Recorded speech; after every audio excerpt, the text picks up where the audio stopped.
Hello, beloved ones. Dr. CeeJay Adams, Dr. Goddess on Love and Life. And I'm here today on an anniversary. Pretty significant anniversary, actually. 1 year ago today, I was suicidal. I woke up and I was ready to end life. I was lying in bed, putting together a deep plan for how to leave, how to exit the planet.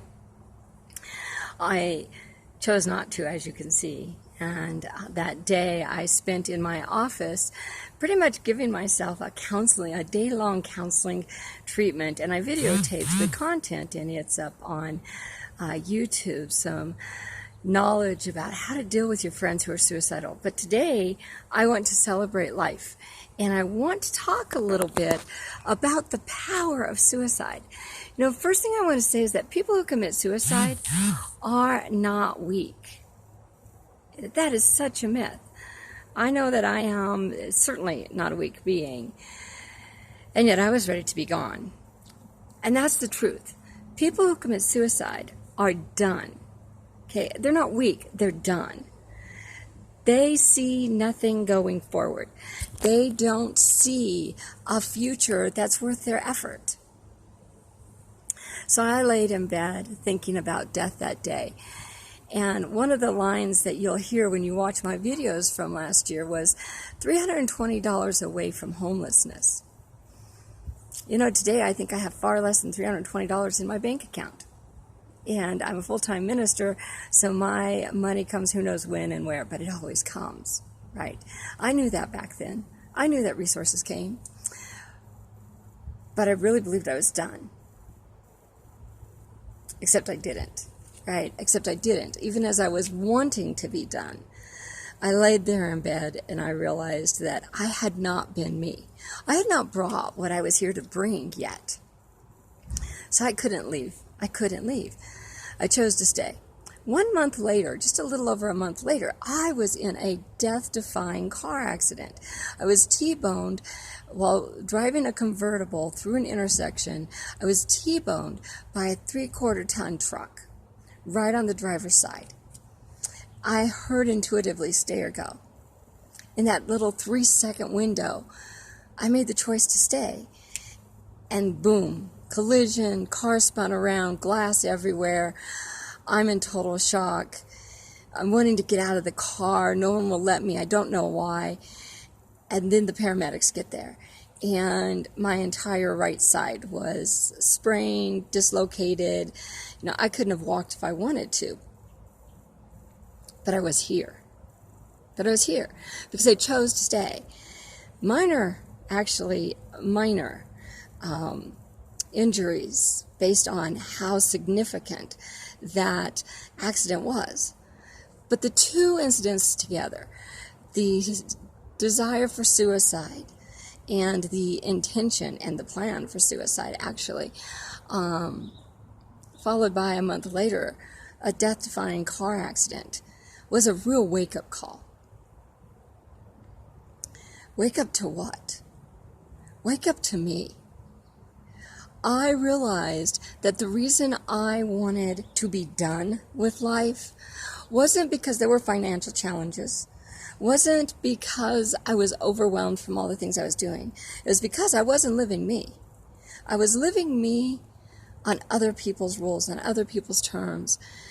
And I didn't know how to do it anymore. I did not know how to play the game. I did not have the energy to play the game anymore.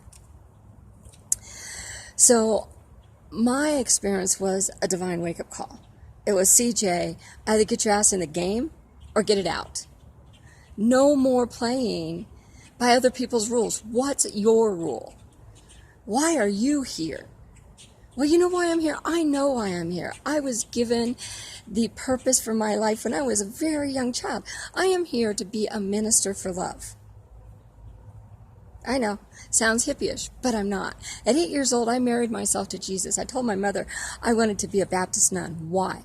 Because nuns were married to Jesus, as I had been told.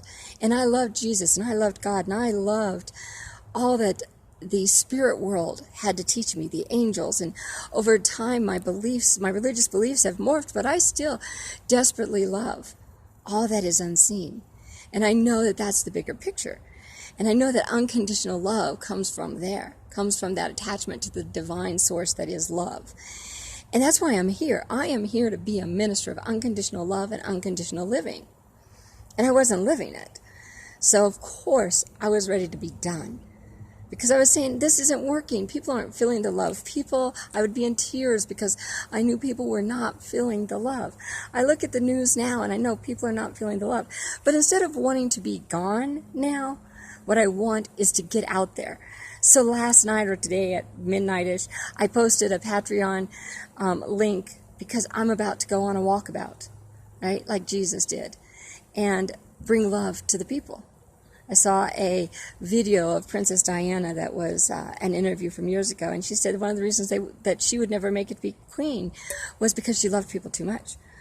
She loved people. She wanted to be out among people, and so she broke the rules to do that. Yeah, well, that's my call. Break the rules, break the norms, break the systems, break whatever stands between you and love.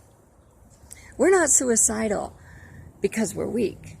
We're suicidal because we're done. Because we've done everything we could to connect with love on this planet, and for us, it didn't work. I've heard psychologists say suicide is the most selfish act. Bullshit. It's not. The most selfish act is to pretend to be someone you're not. Because this planet needs the authentic you. This planet needs the living out loud, unconditional you. When you're not living out loud and being unconditionally you, that's selfish. Why? Because you're not being conditionally you or unconditionally you because you're trying to stay in your safe zone somewhere. You're trying to please other people so that life will be easier for you. That's selfish. I'm not saying that suicide is the way out. It is a way. It's a gateway. While I was in Taos this last week, I got the opportunity to walk the gorge. Beautiful, beautiful gorge. And there were locks on the gorge. And I thought, what in the world is this? And I was walking with a young friend, Josh, and he and I struck on what it meant simultaneously. Those were all locks that represented people who had committed suicide by jumping off the bridge. And Josh says, these locks say that the bridge is locked, that suicide is prohibited. And I said, yeah, but who's that protecting? Because when I get to the other side, are they going to bust me? Right? When I'm ready to go, it's too late at that point. You have to catch me before I'm done. How do you do that? You open the opportunities within your life for people to be authentic around you, to be real with you. I have friends that call me at the strangest hours to say, I'm doing this. Is this normal? And my answer is usually something like, it's normal for you. It doesn't matter if it's normal for everyone else. It's normal for you. That's living life your way. Live life your frickin' way. Because otherwise, you'll be done. You'll either check out mentally and be depressed, just an automaton. You'll check out with alcohol, numbing features. Or you'll check it out. Say, I'm done. Take a few too many pills intentionally, right? You're not done until the world has seen your authentic magnificence. So here I am, a year later, getting ready to go on walkabout. Going to be all over the place. You've already seen me traveling, and more to come. I don't know where the money's coming from, but it's coming. I'm a full-time minister of unconditional love and unconditional living. I'm here to bring the divine love to the planet, to touch people, to love people, to help people see their magnificence, to awaken their magnificence. Why are you here? What's keeping you on the planet? What's keeping you from this? Don't tell me it's because you're stronger than that. Don't tell me it's because you could never do that. You never know till you're there. Baby, if you're not living you, you're at risk. So frickin' live who you are, 100%. Forget the rules, forget what's nice, forget what's safe. Remember what's alive. That core inside you that we need desperately. Don't you go checking out before you showed up loud and clear on this planet, because we need you. We need you. Just like you need me. All right, my babies, I love you, my beloveds. Go out and celebrate your magnificence. Shine that light that is you. And above all else, remember that we are one. Still here, still going. Expecting you to do the same thing. I love you.